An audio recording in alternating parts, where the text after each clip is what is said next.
Hello friends, Pandey technical classes पर आपका स्वागत है। आज हम लोग एक बहुत महत्वपूर्ण टॉपिक पे पुनः चर्चा करने वाले हैं। कुछ ऐसे एमसीक्यूज़ हैं जो कि बहुत ही ज़्यादा इम्पोर्टेंट हैं और उस पे हम लोग चर्चा करेंगे, ठीक है। तो ये जो मैं पेपर आपको सॉल्व करा रहा हूँ, इसमें मैं पहले थोड़ा सा आपका देखता हूँ कि कितना तैयारी आपकी अच्छी है। तो आपको इसमें बताना भी है। और ये एसएससी जेई का पेपर है। एसएससी जेई 2018 का पेपर है, ठीक है। किसी एक सेट का पेपर है ये। तो शायद यहाँ पे आप देखिए आपका कितना सही भी हो रहा है। और दूसरी चीज़ ये है कि इसको मैं विद एक्सप्लेन करके आपको एक एक क्वेश्चन समझाऊंगा कि एक्चुअली में ये चीज़ें हैं क्या, ठीक है। तो चलिए सबसे पहले पहला क्वेश्चन हम लेते हैं। इससे पहले मैं आपको बता दूं कि आप लोग क्या करें कि वीडियो को शेयर करें, चैनल को सब्सक्राइब भी करें, है ना। और बेल आइकन को दबा दें, कमेंट करें, लाइक करें। और इसके बाद टेलीग्राम ग्रुप से जुड़े। टेलीग्राम ग्रुप मैं वीडियो के डिस्क्रिप्शन में दे दूँगा, आप वहाँ पे जुड़ सकते हैं, जिससे कि वहाँ पर बहुत सारे बच्चे जो है डिस्कशन करते हैं पढ़ाई से रिलेटेड। मैं भी वहाँ पे क्वेरीज डालता डालता रहता हूँ। आप क्वेश्चन पूछते हैं, उसका आंसर देता हूँ। तो आप टेलीग्राम ग्रुप से भी जुड़ जाइए, ठीक है। तो चलिए, बहुत अच्छा रहा। अब मैं आपको यहाँ पे सॉल्व कराता हूँ ये स्पेशली जेई वाले, क्योंकि जेई वाले जेई का पेपर है ये, है ना। तो जेई वालों के लिए तो बहुत ही अच्छा बेनिफिशियल होगा। साथ साथ जो टीजी2 वाले हैं वो देखिए, उनके लिए काफ़ी अच्छा रहेगा, क्योंकि अगर वो कुछ प्लस करेंगे तभी जाके सिलेक्शन हो पाता है, ठीक है। तो चलिए देखते हैं इसमें क्या है। कुछ बहुत अच्छे अच्छे क्वेश्चन हैं। तो पहले बहुत आसान से क्वेश्चन देख लेते हैं। Which one of the following has the ability to store energy in the form of electric charge. अब इसमें से क्या होगा, निम्न में से किस में ऊर्जा को विद्युत चार्ज के रूप में संग्रहित करने की क्षमता है। अब बताइए किसमें है, किसमें भैया, यानी super conductor, register, capacitor, inductor. तो क्या हो जाएगा, कैपेसिटर हो जाएगा। क्यों, क्योंकि कैपेसिटर ही एक ऐसी डिवाइस है which is stored energy in the form of electric charge, है ना। तो capacitor, inductor is a device which is stored energy in magnetic field in coil in the form of magnetic energy. But capacitor stores energy in the form of electric charge, ठीक है। तो इसका सही answer क्या हो जाएगा, 3। Next question पे चलते हैं। Which one of the following has the least number of free electrons in it. निम्न में से किस में स्वतंत्र इलेक्ट्रॉनों की संख्या सबसे कम है। अब देखिए, पहला option, first option conductors, second semi conductor, third super conductor, insulator. तो आप बताइए सबसे बढ़िया किस में, कंडक्टर में सबसे अच्छा होता है, सेमी कंडक्टर उसमें कम होता है, और सुपर कंडक्टर तो सुपर अच्छा, सबसे अच्छा है, बहुत बढ़िया है ना। और इंसुलेटर, इंसुलेटर में तो सबसे कम होता है, मतलब फ्री इलेक्ट्रॉन लगभग होते ही नहीं, लगभग नगण्य के बराबर माना जाता है ना। तो इसका सही आंसर क्या हो जाएगा, इसका सही आंसर क्या हो जाएगा, इंसुलेटर हो जाएगा, ठीक है।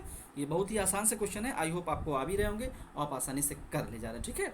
चलिए आगे चलते हैं, फिर आपको दिखाते हैं। इसका आंसर हो जाएगा इंसुलेटर। देखिए कितना आसान क्वेश्चन, इसी एसएससी जेई कितना आसान क्वेश्चन पूछ रहा है ना। नेक्स्ट क्वेश्चन है 903, तीसरा question. What is the SI unit, what is the SI unit, sorry what is नहीं, वाट लिखा है ना। What is the SI unit, देखो वाट ही जा रहा है तो वाट का एसआई मात्र क्या है, तो current, voltage, power and resistance, है ना। तो एसआई यूनिट क्या है, पावर, है ना। वाट को पावर एक्चुअली इसमें दिया है, what is SI unit of, किसका होता है, वाट पावर का होता है, सिंपल सा है, इसमें कोई बहुत विशेष सोचने वाली नहीं है। इसमें चलते हैं, ठीक है। ये पावर हो जाएगा, पावर, है ना। करंट, है ना, धारा का करंट, वोल्टेज, है ना, वोल्ट, रेजिस्टेंस, ओम, जान ही रहे हैं आप लोग, सिंपल सी बातें हैं। आगे चलते हैं। 904 है, मतलब 4 नंबर का क्वेश्चन है।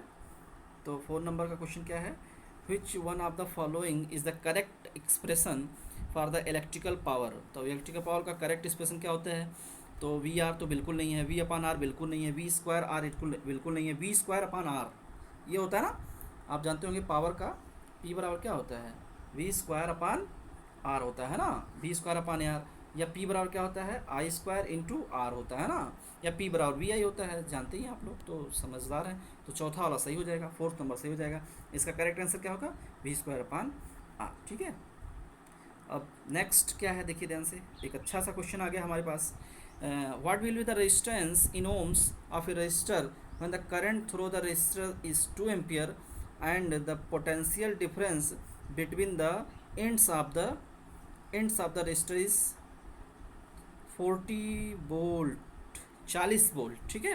तो 40 वोल्ट तो क्या होगा कि रेजिस्टेंस बोल रहे हैं, तो आर बराबर क्या होता है, ये तो सिंपल सा है ना, बच्चों वाला क्वेश्चन है भाई, एसएससी जी पूछ रहा है।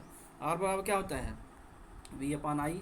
वी का मान कितना दिया 40, और आई का मान कितना दिए 2, 40/2, 40/2 कितना आ जाएगा, 40 में 2 से भाग देंगे तो 20 आएगा ना, तो ये इसका सही आंसर हो जाएगा, इसका 20 आंसर आएगा। नेक्स्ट चलते हैं, है ना।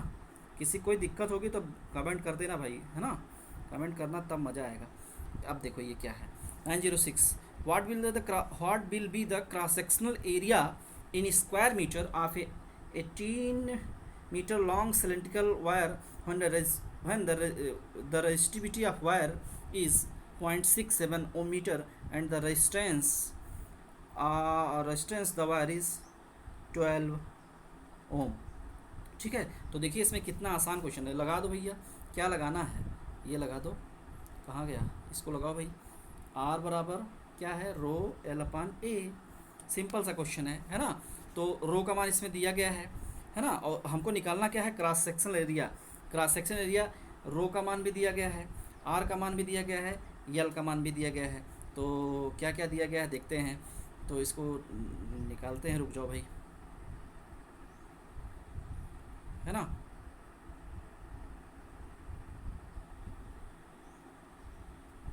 चलो,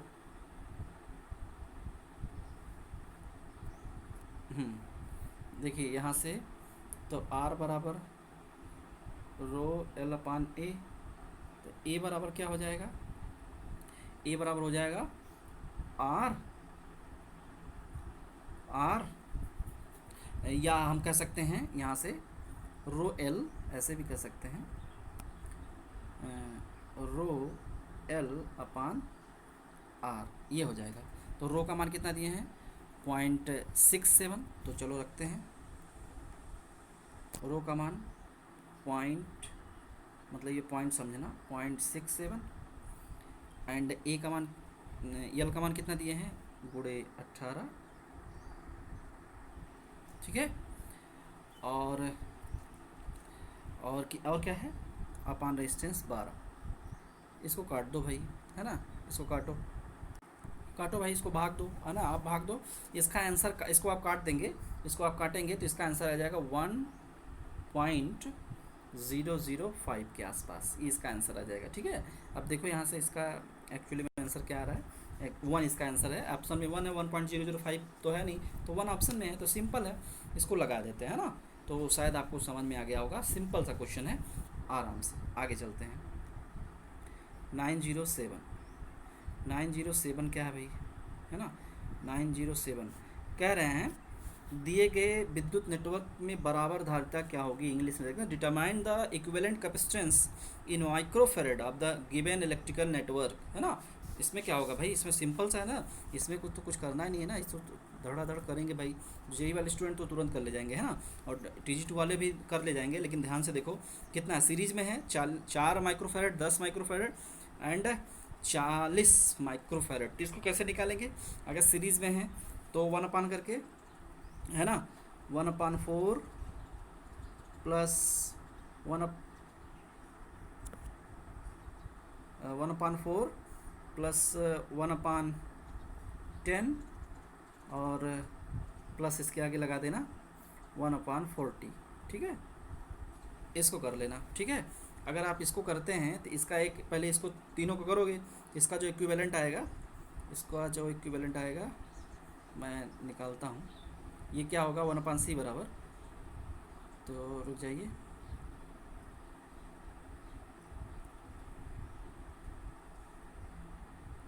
इसको जब आप सॉल्व करेंगे ना, तो सॉल्व करने के बाद जानते कितना आएगा इसका आंसर, आप कैलकुलेशन आप मुझसे मत कराओ, इसको आप जब कर लोगे ना, मैं बता ही दिया हूँ कैसे करना है, इसका आ जाएगा जब इनको करोगे 1 बाई करके, इसका आंसर आ जाएगा 2.66, है ना, 2.66 इसका इक्विवेलेंट आ जाएगा। और जब ये आ जाएगा 20 माइक्रोफेरेड, तो ये तीनों सीरीज़ में हैं, और ये तीनों का सीरीज इसके क्या हो जाएगा, पैरेलल में हो जाएगा, तो पैरेलल वाला क्या हो जाएगा, डायरेक्टली क्या हो जाएगा, कैपेसिटर में जुड़ जाएगा, तो 20 जोड़ देना, तो 20 और 20 और प्लस 2.66 जोड़ दोगे तो 22.66 इसका आंसर आ जाएगा, ठीक है। ये इसका कौन सा ऑप्शन, उसका 22.66 फोर्थ ऑप्शन इसका राइट हो जाएगा, ठीक है। चलिए अब आगे चलते हैं। नेक्स्ट क्वेश्चन है आपके सामने, थोड़ा लंबा है लेकिन आसान है, ठीक है। यहाँ पे देखो क्या है, determine the separation between the plates in mm of a parallel plate capacitor placed in air when the area of plate is 0.002 square meter. Voltage of the battery connected to this parallel plate capacitor is 4 volt and the charge stored on the plate is 16 pico coulomb, ठीक है, pico coulomb है ना। और पूछ क्या रहे हैं, determine the separation between the plates. तो चलो भाई पहले आपको बताते हैं इसमें, ठीक है। तो हम जानते हैं C बराबर होता है epsilon 0 epsilon r A upon D। तो ये पूछ क्या रहे हैं, D का मान पूछ रहे हैं। अच्छा, A का मान इन्होंने दिया है, ठीक है। और एप्सिलॉन 0 का मान हम लोग जानते ही हैं, है ना। और दूसरी चीज़ें C का मान हमें निकालना है। तो C का मान कैसे निकलेगा, C का मान कैसे निकलेगा, तो C का मान निकालने के लिए आप लगा देंगे क्या, Q बराबर CV, है ना। तो यहाँ पे देखिए क्या दिए हैं, तो यहाँ से C बराबर क्या हो जाएगा, Q अपान V। तो यहाँ से C बराबर हो जाएगा, C बराबर हो जाएगा Q अपान V, ठीक है। तो मैं आपको करके दिखाता हूँ। तो यहाँ पे क्या होगा, रुक जाओ, C बराबर Q अपान V, है ना। C बराबर Q अपान V, Q अपान V। तो Q का मान कितना दिया गया है, 16 पीको। 16 पीको मतलब, पीको का मतलब 10 की पावर -12, 10 की पावर -12, 10 की पावर -12, ठीक है, -12, ठीक है, ये हो गया। और डिवाइडेड बाई V का मान कितना दिया गया है, 4। तो इससे भाग दो, 4 चौके 16, मतलब हम कह सकते हैं 4 पीको फैरेड आ जाएगा, है ना। -12 पीको ही रहने दो, तो 4 पीको फैरेड आ जाएगा। 4 चौक 16, मतलब C का मान आ जाएगा, C का मान आ जाएगा 4 पीको फैरेड। C का मान आ गया 4 पीको फैरेड, ठीक है। अब चलिए आगे देखते हैं, ठीक है। तो 4 पीको फैरेड आ गया। तो अब यहाँ पे लगाएंगे हम लोग, क्या लगाएंगे, C बराबर होता है, C बराबर होता है, अभी हमने देखा epsilon 0 epsilon r A upon D, यही होता है ना। तो यहाँ से D बराबर हो जाएगा, D बराबर हो जाएगा क्या, एप्सिलॉन 0 एप्सिलॉन r, अब इसी में मैं कर एप्सिलॉन 0 एप्सिलॉन r A और बटा कितना हो जाएगा, C, ठीक है। अब देखिए ध्यान से, अब यहाँ पे देखना ध्यान से, अब मैं कर रहा हूँ, इसको मिटाते थोड़ा। अब इसको क्या करते हैं, एप्सिलॉन 0 का मान कितना होता है, 8, एप्सिलॉन 0 का मान होता है 8.854 गुणे 10 घात -12 होता है। अच्छा, गुणे एप्सिलॉन r का मान 1 होगा, क्योंकि देखिए यहाँ पे बात किसकी किया है, एयर की बात किया है, क्योंकि कैपेसिटर देखो यहाँ पे देखो एयर लिख दिया है ना, एयर, तो एक हो जाएगा। और गुणे गुणे गुणे ए का मान कितना दिया गया है, ए का मान कितना दिया गया है, ए का मान कितना दिया गया है, दिखाता हूँ आपको। गुणे ए का मान कितना है, पॉइंट 002, ठीक है, और अपान डी, ठीक है, अपान डी, ठीक है। तो बटे डी से भाग दे दो, सिंपल सी बात है, डी से भाग दे दो, तो डी से भाग दे दो, चलो डी से भाग दे दिया। तो डी से भाग दिया तो डी का मान कितना, सॉरी सी अपान सी होगा ना, क्योंकि डी बराबर तो निकाले अपान सी, तो सी कितना आया था, 4 पीको फैरेड। तो पीको मतलब 10 घात -12, ठीक है, ये ऐसा कर देना, ठीक है। अच्छा, -12 कर दोगे तो देखो इससे ये कट गया, इससे ये कट गया, अब ये हो जाएगा, इससे भाग दे दो। तो जब आप इसे भाग देंगे, इसको कैलकुलेट कर लेना, तो इसका भाग देने पे आ जाएगा आपका क्या, और मिली में निकाल रहे हो ना आप, मिली में निकाल रहे हो, तो मिली निकालेंगे मतलब 10 की पावर 3 से गुणा भी करना पड़ेगा, ध्यान दीजिएगा। जो आंसर आएगा इसमें जब इसे भाग दोगे आप, तो बता रहा हूँ, इसको जब आप भाग देंगे, तो इसको भाग देने पे, इसको मैं कैलकुलेशन कर लिया हूँ, ठीक है, तो आप लोग भी कर लीजिएगा इसको। तो इसका आएगा दशमलव, इसका आएगा 0.0044, ठीक है, ठीक है, ये आएगा। तो इसको मीटर में आएगा ना, तो इसको मिली में करना है। मिली का मतलब 10 की पावर 3 से क्या करना पड़ेगा, गुणा करोगे।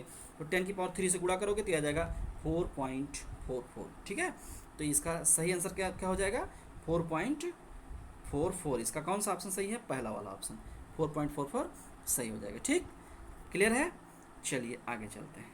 आई होप क्वेश्चंस अब थोड़े से टफ आ रहे हैं, तो कहीं ना कहीं आपको अब लग रहा होगा कि यार अब तक तो यही पूछ रहा था वाट और पावर क्या क्या कैसे है ना, लेकिन अब थोड़े टफ आ रहे हैं ना। तो एसएससी यही है, मतलब सिंपल से क्वेश्चन तो हैं, सब सिंपल ही है, सब दिमाग लगाना है। अब देखो क्या कह रहे हैं इसमें, क्वेश्चन क्या है, determine the power in watt delivered by the current source to the given electrical circuit. देखो इसमें क्या है, सिंपल सी बात है कि ये जो आपका करंट सोर्स है, आई होप आपको अच्छा लग रहा होगा, ये आपका जो करंट सोर्स है, ये जो रेजिस्टेंसेस सब लगे हुए हैं, पावर निकालना है, तो ये तो सिंपल सी बात है ना। सभी रेजिस्टेंस कैलकुलेट कर लो, पी बराबर क्या लगा दो, I² × R लगा दो, सिंपल सी बात है ना। तो चलो लगाते हैं, एक बार देखते हैं कितना आएगा। तो इसको करते हैं साल, तो 6 और 4 कितना हो जाएगा, 10, और 10 और 3 समांतर में, तो 10 और 3, एक मिनट रुक जाए, इसको मैं कैलकुलेट करता हूँ।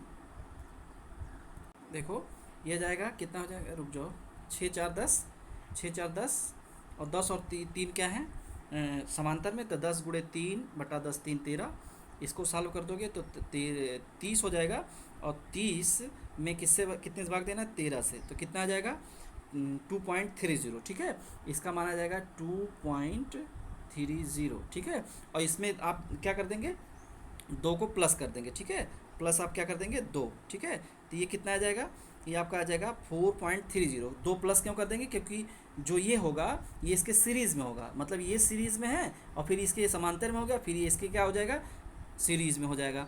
तो इसका आंसर आ जाएगा, इसका आ जाएगा 4.30।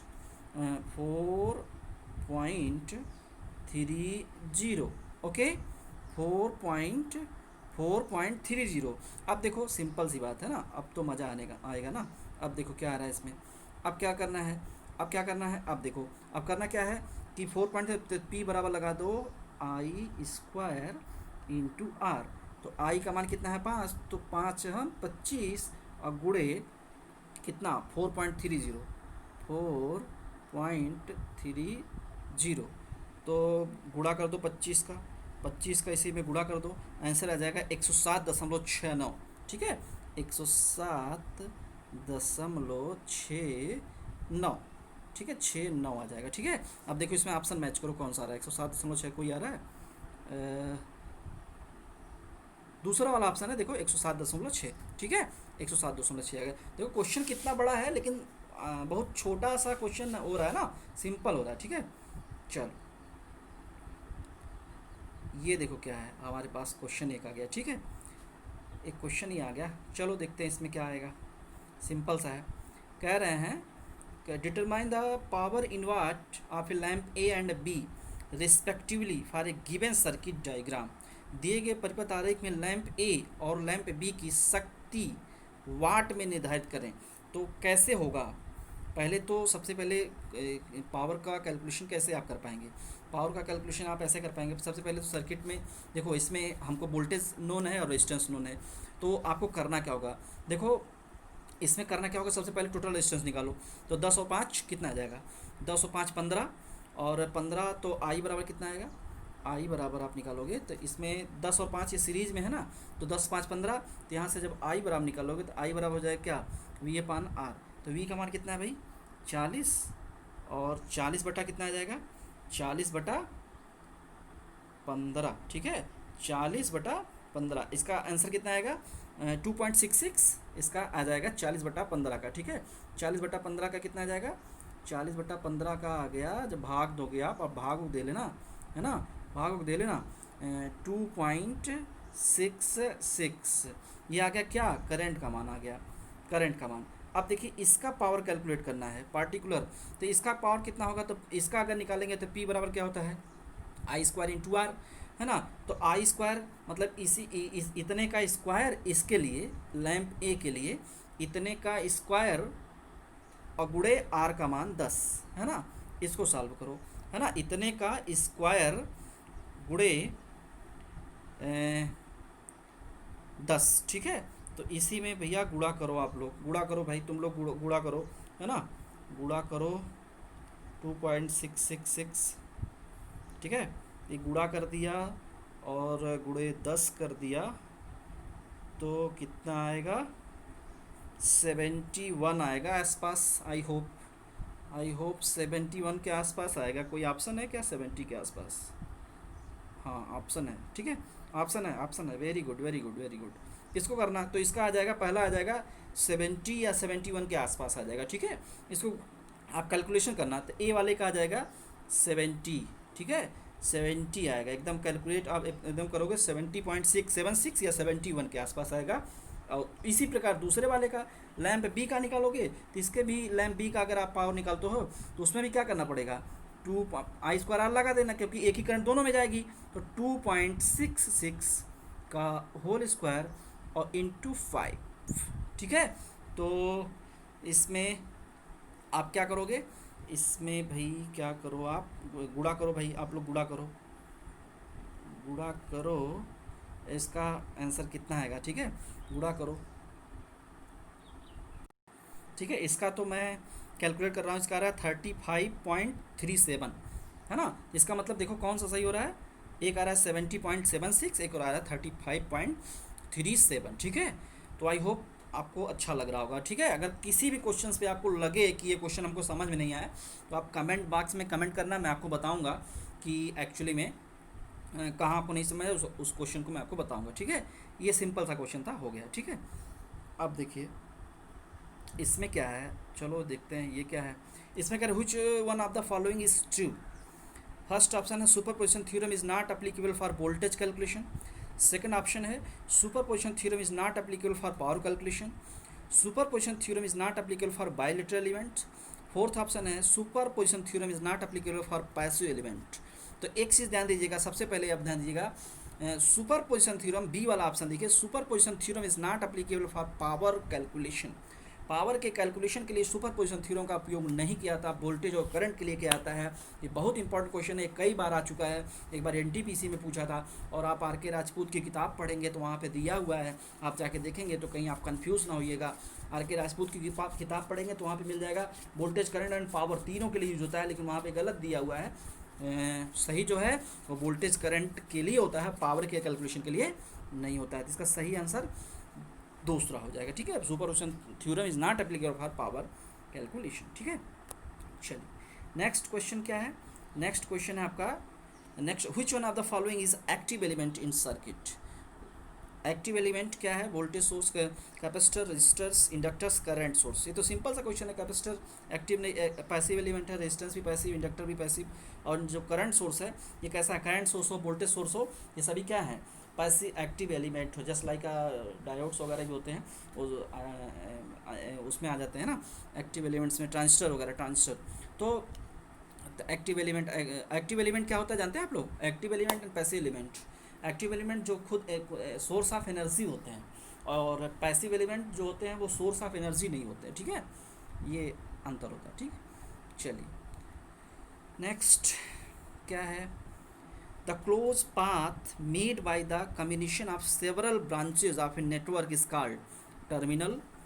दूसरा ऑप्शन है सर्किट, तीसरा ऑप्शन है लूप, चौथा ऑप्शन है junction. It is a simple answer, that is a loop, because of there is a loop is a combinations of circuit, it is a closed path, that's mean we can say that is a combinations of many branches and that is close, है ना। तो close होना चाहिए तो उसे हम लोग loop कहेंगे, टर्मिनल और सर्किट एंड जंक्शन नहीं कहेंगे, ठीक है। तो इसका लूप आंसर हो जाएगा, ये आपका सही हो जाएगा। ओके ये देखिए कैंडिडेट आंसर इसमें जंक्शन लगाया, गलत लगाया, ठीक है। इसमें क्या है देखिए ध्यान से, 90914 14वां नंबर का 14 क्वेश्चन है, which of the following statement Ohm's law. Ohm's law क्या है, voltage is always equal to current, अच्छा। दूसरा ऑप्शन है voltage is inversely proportional to current, अच्छा। और तीसरा ऑप्शन है current is directly proportional to voltage, अच्छा।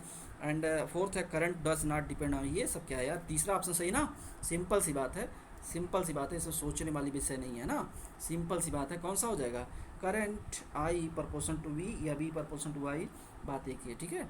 चलो तीसरा ऑप्शन सही हो जाएगा। नेक्स्ट चलते हैं 915। अच्छे अच्छे क्वेश्चन आ रहे हैं भाई।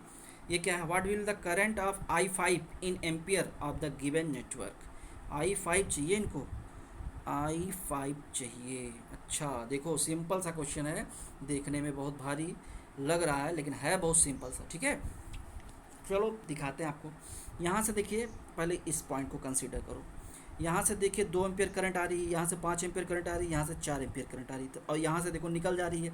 तो 4 आने वाली बराबर जाने वाली, तो 4 2 6 और 6 5 11, मतलब यहाँ से कितना जाएगी, यहाँ से 11, मतलब I4 जो हो जाएगी कितना 11 एम्पियर की, ठीक है। I4 हो गई 11 एम्पियर की, ठीक।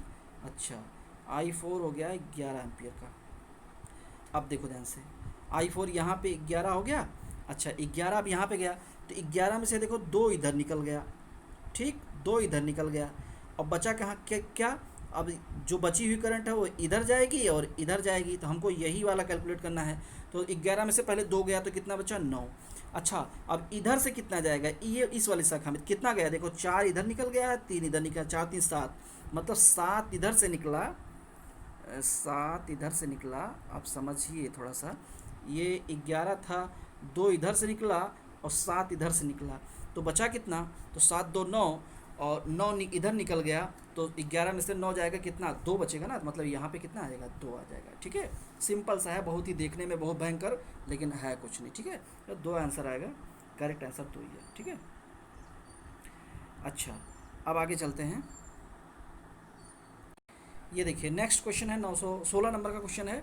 दिए गए सर्किट में टर्मिनल एक्स और वाई के पार थ्योनिन का समान प्रतिरोध ओम में कितना होगा।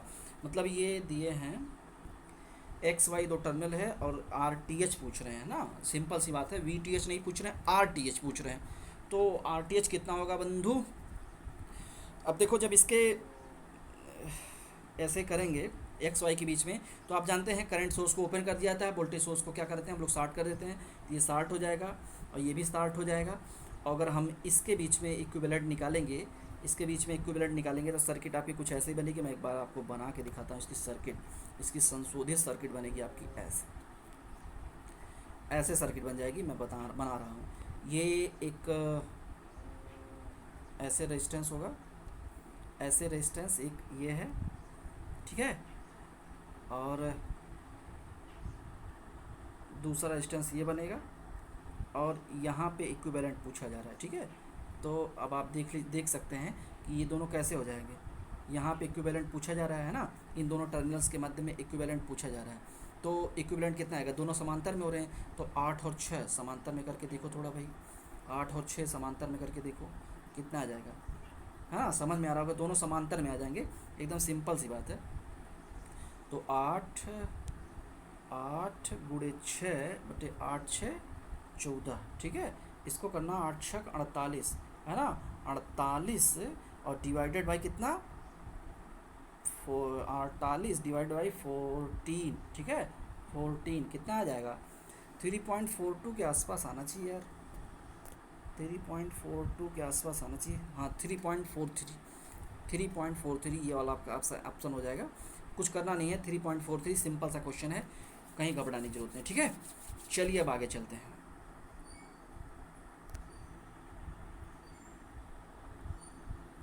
देखिए 17 नंबर का क्वेश्चन क्या है, what will be the given voltage in between point A and be in the given electrical circuit. दिए गए परिपथ में बिंदु ए और बी के बीच वोल्टेज क्या होगा, है ना। तो क्या होगा भाई, निकालो, ए और बी के बीच वोल्टेज कितना होगा, तो कितना होगा भाई, सिंपल सा क्वेश्चन है। अच्छा कुछ लड़के इस समय सोच रहे होंगे कि यार ये तो बहुत टफ हो रहा है, सब नेटवर्क के क्वेश्चन आ गए हैं, अगर नेटवर्क इतना आ जाएगा तो हम कैसे कर पाएंगे, है ना। है देखो देखने में लग रहा है ना कि कितना हैवी नेटवर्क है, लेकिन एक्चुअली में कुछ है ही नहीं। वी और आई एक्चुअली में इस नेटवर्क में अभी आप देखना दिख रहा है बहुत भयंकर, लेकिन है कुछ नहीं। वी आई और आर के बीच में ये तीनों में है, कुछ है नहीं इसमें, है ना। देखो देखो कह रहे हैं कि वोल्टेज का मान, ए और बी के वोल्टेज का मान चाहिए थे। वोल्टेज का मान तो पहले टोटल रेजिस्टेंस निकालो, तो ये दोनों क्या है समांतर में और ये क्या है सीरीज में, तो 4 गुणे 2, देखो 4 गुणे 2 बटा 4 2 6, है ना। ये समांतर वाला नियम लगाता हूँ 1/2 1/4 करके, तो डायरेक्टली करता हूँ 4 × 2 तो 4 दूना 8, 8 डिवाइडेड बाई कितना कर देंगे 8 डिवाइडेड बाई 6, तो इसका आंसर आ जाएगा 1.33। और 1.33 जब ये आएगा 1.33 आएगा, ठीक है। ये रुक जाओ 1.33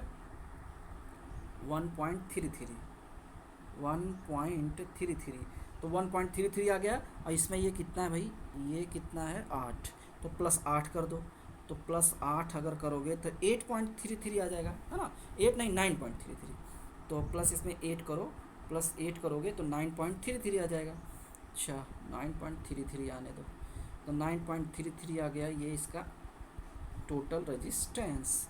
अच्छा तो 9.33 आ गया। अब देखो तो वोल्टेज चाहिए ना, तो V बराबर क्या होता है, V बराबर होता है I/R। तो I का मान कितना है 4 और 9.33, है ना। तो इसी में 4 का गुणा कर दो, है ना। तो देखो कितना आ जाएगा, I का मान 4 और गुणे 9.33 गुणा करके देखो कितना आ जाएगा। आई होप 37.33 आएगा। देखो जल्दी देखो कोई आंसर है 37.32। ये देखो ये वाला आपका सही हो जाएगा क्या, 37.32 इसका आंसर आ जाएगा, ठीक है। सिंपल सा क्वेश्चन है, एकदम सिंपल है ना, घबराना नहीं है ना। अगर कहीं ऐसा तो नहीं है कि घबराहट हो रही है ना, घबराना नहीं है, सिंपल सा क्वेश्चन है, बस सोचना है, तुरंत हो जाएगा, है ना। घबराने की ज़रूरत बिल्कुल भी नहीं है ना, घबराओगे तो गड़बड़ हो जाएगा। चलो देखो ये आपका 18 नंबर क्वेश्चन है, what will be the given voltage at A node A of A given circuit diagram. इस सर्किट डायग्राम में नोड ए पे वोल्टेज कितना होगा भाई, बताओ भाई कितना होगा।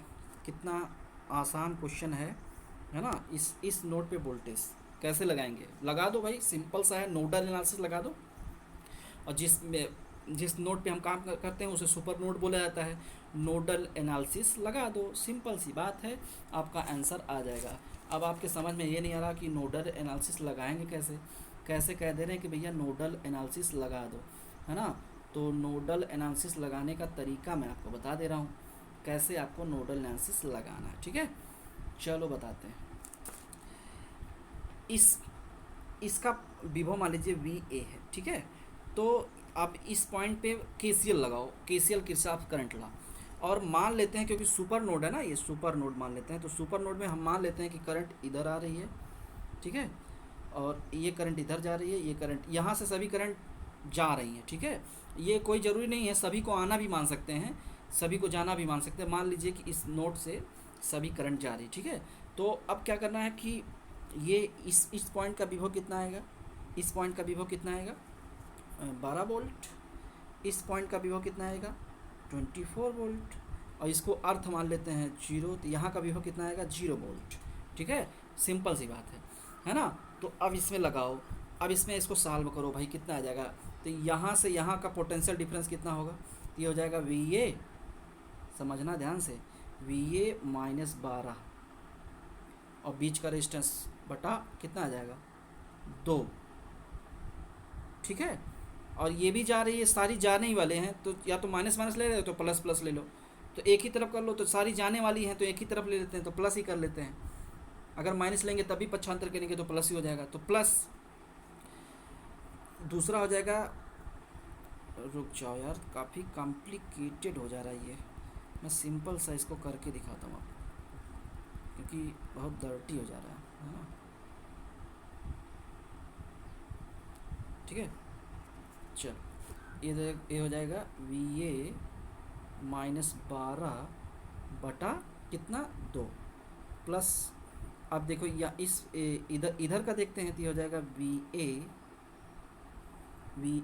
-24 और बटा 2। और इस ब्रांच का देखो, तो इस ब्रांच क्या होगा प्लस VA, और इधर का पोटेंशियल क्या है 0, VA -0 और बटा 1 ओम, क्योंकि इसके बीच का रेजिस्टेंस कितना है 1 ओम, ठीक है। अब देखो क्या होगा, अब इसको सॉल्व करते हैं, पहले इसको सॉल्व करते हैं, ठीक है, तो सॉल्व करते हैं तब बताते हैं आपको कितना आएगा। तो ये 2 था ना, ये भी 2 है, और 1 है, तो ये ऐसा करो। और बराबर किसके हो जाएगा, ये सब बराबर किसके हो जाएंगे, बराबर 0 के, है ना। एक काम करो, यहाँ पे 2 एलसीएम ले लो, तो 2 यहाँ पे या तो करो 2 ऊपर नीचे, यहाँ पे क्या कर दो, गुणा कर दो, यहाँ भी 2 से गुणा कर दो ऊपर नीचे इस वाले में। तो ये हो जाएगा VA 2 हो जाएगा, और बराबर 0 के है तो 2 से जाके बाद उधर क्या हो जाएगा, कट जाएगा। तो ये बचेगा, ध्यान दीजिएगा, VA-12 सर्किट में बचेगा केवल VA-12, ठीक है, VA-24, और यहाँ पे 2 से आप जब गुणा करेंगे 2VA हो जाएगा, मैं लिख दे रहा हूँ, ये 2VA हो जाएगा प्लस 2VA बराबर 0। तो 2VA और एक VA 3VA एंड 4VA, ये 4VA हो जाएगा, और 24 एंड 12 जोड़ोगे 36 आ जाएगा, 12 24 और 12 36। तो ये हो जाएगा, ये हो जाएगा, ये हो जाएगा 4VA माइनस 36 बराबर 0। तो VA बराबर क्या हो जाएगा, 36/4, काट दोगे 9 आ जाएगा इसका आंसर, ठीक है। जिसको ना समझ में आया ना वो एक बार कमेंट करना, मैं इसको ज़रूर बताऊंगा अगर जिसको ना समझ, लेकिन नोडल एनालिसिस का ये नियम होता है, ठीक है। तो इसको कितना आंसर देखो मिलता है, 9 कहीं है क्या, हाँ है, ठीक है। ये देखो चौथा वाला ऑप्शन जो है इसमें 9 दिया है, ये चौथा वाला सही है, करेक्ट आंसर का क्या हो जाएगा, 9 हो जाएगा, ठीक है। आई होप आपको समझ में आ रहा होगा ना, अगर किसी कोई दिक्कत हो तो कमेंट करो। नेक्स्ट क्वेश्चन है, find the value of current in ampere through the load resistance RL in the given circuit diagram. मतलब इसका मान क्या करना है भाई, बड़ा लंबा सर्किट दिख रहा है लेकिन है इसमें कुछ नहीं, है ना। IL, ठीक है, 10 वोल्ट 1 ओम, 5 वोल्ट 2 ओम, 10 वोल्ट 4 ओम, है ना। तो क्या ज्ञात करना, फाइंड द करंट ज्ञात करनी है। तो कितना आसान है ना, करंट निकालने के लिए तो बहुत ही आसान तरीका है ना। क्या लगा दोगे, कैसे निकालोगे, बड़ा लंबा है ना। एक वैज्ञानिक थे जिनका नाम था क्या, मिलमान को जानते हो ना, बहुत ही अच्छे व्यक्ति थे। तो इनका थ्योरम लगाना पड़ेगा, है ना। तो ऐसा करते हैं ना, इसको बहुत सिंपल सा है, एकदम बताऊंगा नहीं आपके लिए, होमवर्क, ठीक है। इसको आप सॉल्व करके इसका आंसर कमेंट बॉक्स में दीजिए, ठीक है। इसका आंसर कमेंट बॉक्स में दीजिए, फिर मैं देखता हूँ कि किसका आंसर आता है। आप लोगों के लिए भी तो वर्क है, और अगर आप लोगों को ये अच्छा लग रहा है तो इस सीरीज़ को मैं आगे बढ़ाऊंगा, ना अदरवाइज इसे ख़त्म कर दूंगा, है ना। फिर कोई मतलब नहीं रहा, क्योंकि बड़ा मेहनत लगता है भाई आप लोगों को पढ़ाने में, है ना। तो इसका ऑप्शन भी मैं दे रहा हूँ, 2.2, 1.3, 2.6, 2.25, ठीक है। इसका आप लोग आंसर दीजिएगा, फिर मैं आपको इसका बताऊँगा उत्तर। नेक्स्ट क्वेश्चन है, the SI unit of magnetic permeance. Magnetic permeance का SI यूनिट क्या होती है, चुंबकीय पारगम्यता का SI मात्रक क्या होता है। तो परमिएंस जो होता है वो क्या होता है, रिलेक्टेंस का उल्टा होता है, तो रिलेक्टेंस का हेनरी इनवर्स होता है, तो परमिएंस का क्या हो जाएगा, हेनरी हो जाएगा, सिंपल सा है, ठीक है। तो आई होप वीडियो काफ़ी लंबी हो जा रही है, ये क्वेश्चन थे कुछ कॉम्प्लिकेटेड क्वेश्चन थे, इस वजह से आपके 20 क्वेश्चन में करवा पाया, और क्योंकि कॉम्प्लिकेटेड थे, है ना, कॉम्प्लिकेटेड थे, इस वजह से करवाना थोड़ा टाइम ज़्यादा लग रहा था। तो ऐसे ही क्वेश्चंस मैं आपको करवाऊंगा, कुछ खासकर JEE वाले स्टूडेंट्स के लिए तो काफ़ी अच्छा रहेगा, और जो TGT वाले स्टूडेंट है वो भी देखें, उसको ध्यान से समझें कि एक्चुअली में हो क्या रहा है, ठीक है। अब वीडियो को यहीं समाप्त करते हैं। आप लोगों से निवेदन है कि लाइक ज़रूर करिएगा, और साथ साथ कमेंट खूब आने चाहिए, खासकर JEE वाले स्टूडेंट्स को ज़रूर, है ना, कमेंट आने चाहिए, ठीक है। कमेंट करो और शेयर भी करो वीडियो को। जय हिंद, जय भारत।